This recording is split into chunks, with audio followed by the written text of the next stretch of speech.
The choice. The valve screamed under his hands. 700 psi. One wrong turn and Station 47 would go white with fire. Frank Danner's fingers burned on the wheel. Ceiling joists groaned. Through smoke, a young engineer called his name and vanished in the roar. Seconds left. Close the main line and save the building. Or run, and let everyone inside turn to ash. He pressed his ear to the metal for the faintest sign, a rhythm hidden under pressure and steam. There it was. The beat he'd chased his whole life. The gauge twitched higher. Pipes shuddered. Frank closed his eyes, found the cadence, and turned. 700 to safe or nothing. Either way, the choice was his. 3 days earlier, the hum of the overhead lights mixed with a soft hiss of steam. Station 47 slept, but one man stayed awake. Frank Danner crouched beside an old brass valve, his ear against cold metal. A dry, hungry whine lived inside the pipe. He closed his eyes, finding it like a musician finds pitch in a noisy room.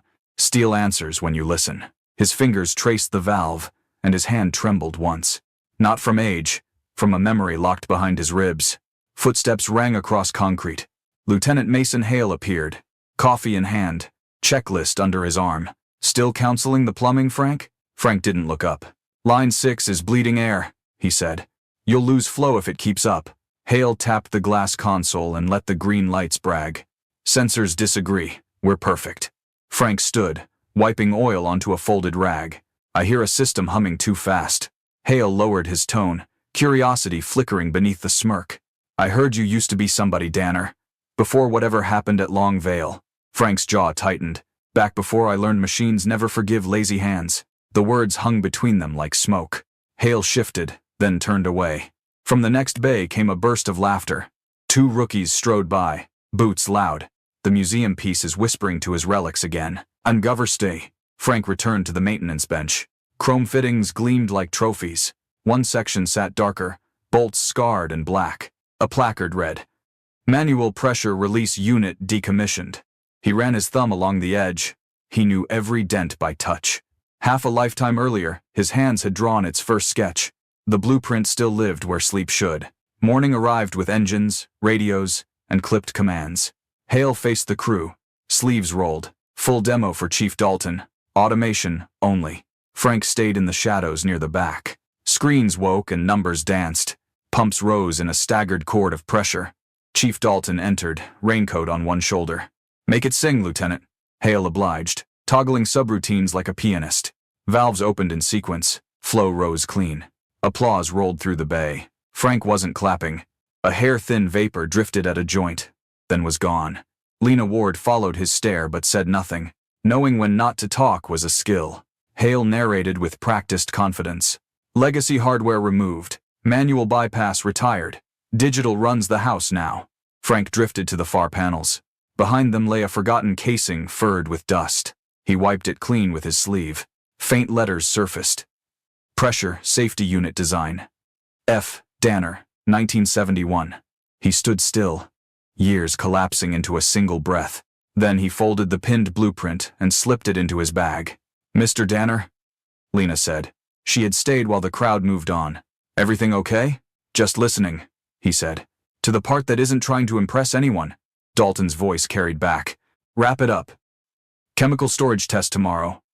I want the place spotless. Hale brushed past and clapped Frank's shoulder too hard. We'll save a few knobs for you to polish. The smile came easy. Respect did not. Frank hung his wrench exactly where it belonged. Every tool in its place, the only courtesy Steele believed. The lights dimmed toward evening. The station breathed slower, heavier. Frank lingered in the quiet after applause. He walked the bays, palm brushing pipes for temperature. One line ran warmer than the rest, vibrating at a pitch he didn't like. He made a note in his small book. Outside, Carson Ridge took the first rain. Inside, the building listened to itself. Frank stopped at the decommissioned unit. It let out a tired groan no screen would notice. He set his hand on the metal and felt a reluctant pulse in it. Hold together, he whispered. When they need you, hold. A relay clicked under the floor, like a coin falling in the dark.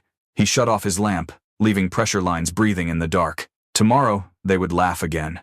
Tomorrow night, he would still be listening. Rain clawed at Carson Ridge, turning streets to mirrors. Station 47 glowed in the downpour, a pulse of orange behind sheets of gray.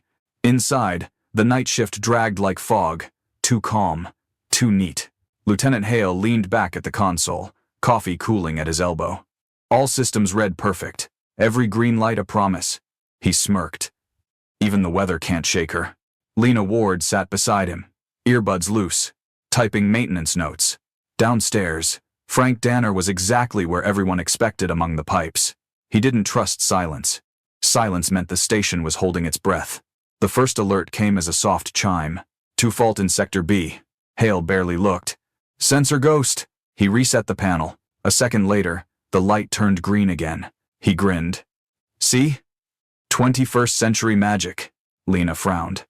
Same circuit that glitched this morning. Hale shrugged. Then the computer fixed itself. Below, Frank paused mid-step. A tremor rippled underfoot. He pressed a hand to the pipe wall and felt the heartbeat wrong. A dull thunk rolled through the bay. Metal hitting metal. He turned a gauge. The needle jumped, pressure rising where it shouldn't. He wrote in his book, Line 2 climbing, feed delay 2.3 seconds. Then came the next alert. Temperature spike chemical storage. Lena yanked her earbuds. That's not a glitch. And that right there. Hale leaned forward. Cross-check thermals. Numbers scrolled rising. Then the siren screamed. Every light went red. Fire alert, West Bay. Chemical ignition detected. They ran. Boots hit wet concrete. Smoke curled from the storage door. Hale slammed the emergency panel. Activate suppression. No pressure feed. What? Lena gasped. He hit it again. Come on. Nothing. Behind them, a voice cut through the alarms. It's dry. They turned. Frank stood in the corridor, soaked, eyes sharp. The valves never opened, he said. Automatic lines dead. Impossible, Hale barked. The computer. Digital doesn't hear steel when it screams. The building trembled. Pipes above began to sing shrill, metallic. Hale's wrist console still showed stable pressure. He stared at Frank.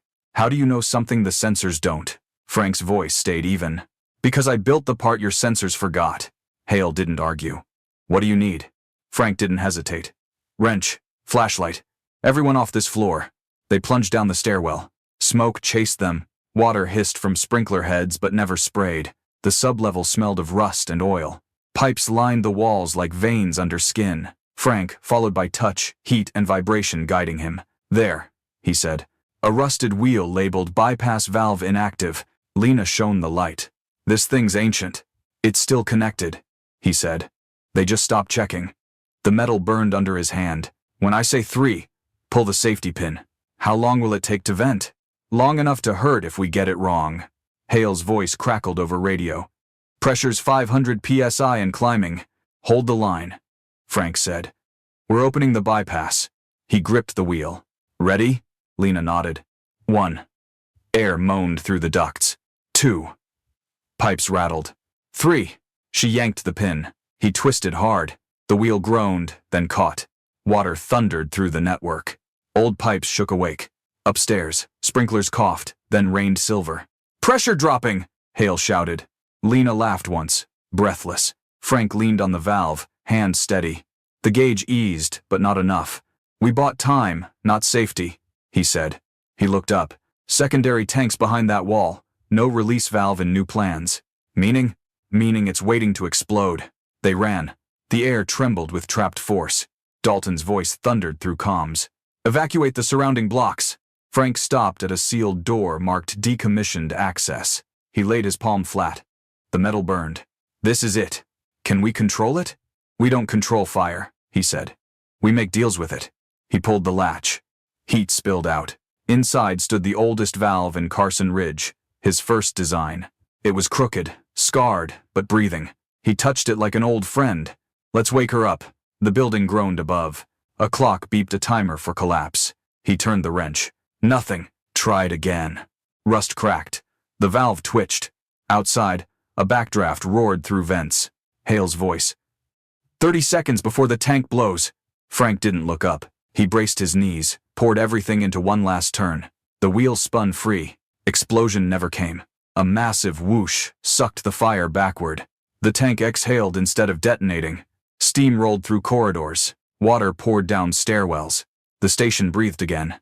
Lena sobbed, laughing. Frank whispered, "Good girl." You remembered. Thanks for watching. Hale's voice broke through. You did it, old man. Frank exhaled. Not yet. One more line. He looked at the conduit, glowing faint orange. The secondary loop is feeding itself. Hale's reply. Commands patching, Reeve. Frank froze for half a second. That name hadn't touched air in 50 years. He smiled faintly. Tell him I'm still listening. The pipes sang their uneven lullaby. A song only Frank Danner still knew by heart. The storm outside turned savage. Rain beat the glass like artillery. Station 47 trembled with every gust. Alarms screamed. Lights stuttered. Ozone filled the air. Frank stood before the ancient valve, soot streaking his face. The wheel shook under his hands. 5 minutes left before the tanks reached 700 psi. Lena crouched near the gauge, coughing through her mask. The seals are failing. Then we make them fail the right way. He twisted the wrench. Metal screamed, refused, then gave an inch. Pipes roared, hot water surging through dead arteries. For a heartbeat. Victory. Then vibration changed. Higher. Faster. The machine was fighting back. Hale's voice blasted through radio. Frank, get out! The floor's splitting. Not yet. Steam burst overhead. He could barely see Lena's light. Pressure dropping in Bay 2, she shouted. Climbing in West Feed. Secondary loops pushing back, Frank said.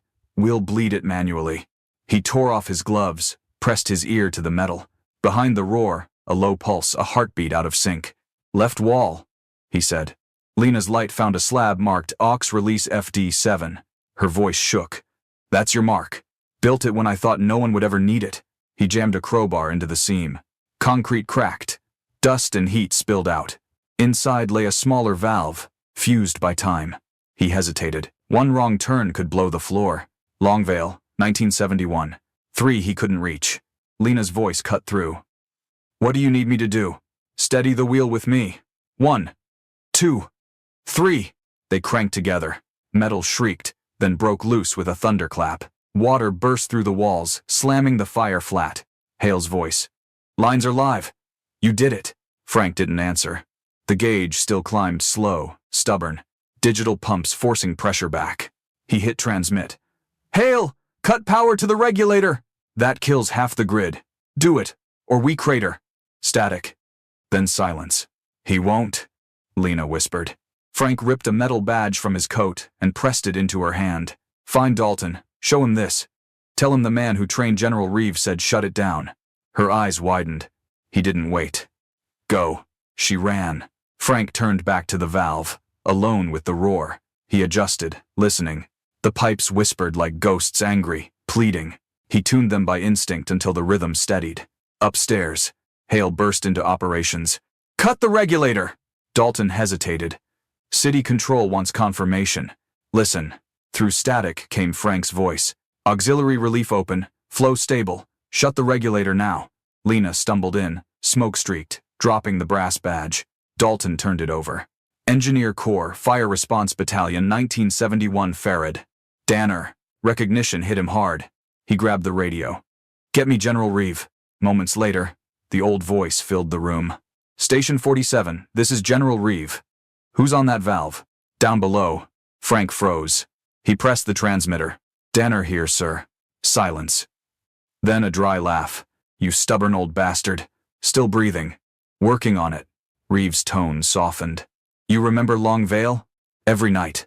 47 saved. 3 lost. You never forgave yourself. They deserved better. They got you, Reeve said. That was enough. Frank's throat tightened. The guilt eased, fraction by fraction. Understood, sir. Reeve's voice firmed. Cut the regulator. Switches clicked. Lights dimmed across Carson Ridge. The mechanical hum died. The pipe's tone shifted, no longer screaming, but breathing. Lena stumbled back, shouting, They did it! System offline! Frank smiled through soot. Took them long enough. But the gauge spiked once more, a purge surge. Steam jetted. Bolts rattled. It's going to blow. Frank steadied himself. Reeve's voice faint on the line. Trust yourself, Frank. He hauled the main lever. A violent hiss filled the chamber. The gauge needle plunged 700 to 5, then 4. Temperature leveled. Upstairs. Red lights turned amber. Dalton slumped. Hale whispered. Containment stable. Reeve's voice echoed. System, holding. Redder. Then softer. You did it again, old friend. Down below, Frank leaned against the valve. His breath came rough, but steady. Lena knelt beside him, tears cutting through soot. It's over, she said. This time, he murmured. It listened. He opened his notebook and wrote 3 words. System held steady. He smiled. Small. Real. Tell the general we're good. You're coming too, right? In a minute. Need to listen once more. She climbed the stairs. Frank rested his palm on the warm steel, feeling its slow, grateful pulse. For the first time in 50 years, it didn't accuse him. It just breathed. Outside, rain softened. The pipes exhaled a last hiss of steam. Station 47 was alive and quiet. Morning came slow to Carson Ridge. The storm was gone, leaving steam rising from cracked pavement. Station 47 stood scarred but alive. Windows shattered, walls blackened, structure intact. Helicopters circled. Reporters whispered, "Miracle at Station 47." Inside a canvas tent, machines beeped softly. Frank lay on a stretcher, one arm bandaged, the other across his chest. The hum of a generator replaced the music of pipes. He preferred the pipes. Lena Ward sat beside him, hair tangled, eyes red. When he stirred, she nearly spilled her coffee. "You're awake," she whispered. "That depends who you ask." She laughed, shaking. "You saved everyone. Also, then maybe I finally balanced the numbers." A doctor entered quietly. "Stable," he told her. "But there's nerve damage in both hands. No fine sensation." Frank heard every word. When the tent quieted, he tried to flex his fingers. Nothing. No vibration. For the first time in 50 years, the steel was silent to him. He smiled faintly. "Guess it's time to let someone else listen." Chief Dalton stepped in, raincoat dripping. General Reeve called. "He's on his way." Frank raised an eyebrow. "Still hates phones, huh?" Dalton smiled. "Said a call wouldn't be enough."